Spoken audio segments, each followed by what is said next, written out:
प्यार में तो सब भइल दुश्मन रे, एगो लड़की के कारण रे। प्यार में तो सब भइल दुश्मन रे, एगो लड़की के कारण रे।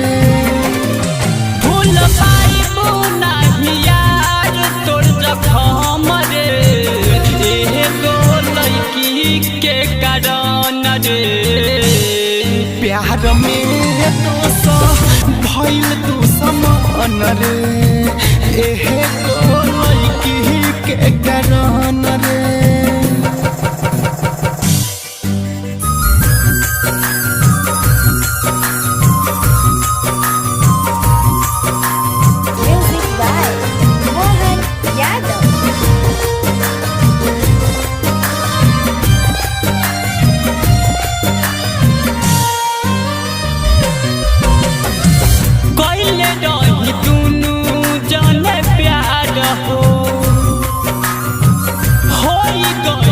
सती में दरार हो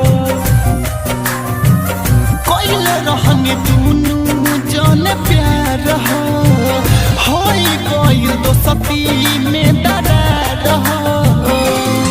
अब तो सबीना लागत नइखे मन रे, एगो लड़की के कारण रे।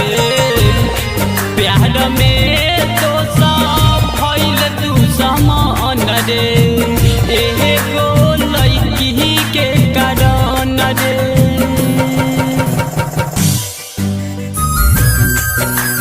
Recording by KCB Music Dhaka.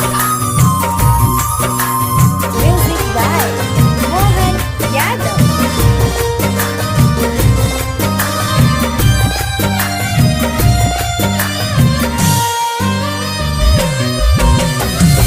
मेरा जराज सहना पाई हो के जुदा मरा जाई। मिनटू में हनती सहन पाई, हो के जुदा मर जाई। गुलबहार बेदर्दी दिले बाजा खमरे, एगो लड़की के कारण रे। प्यार में तो सब भइल दुश्मन रे, एगो लड़की के कारण रे।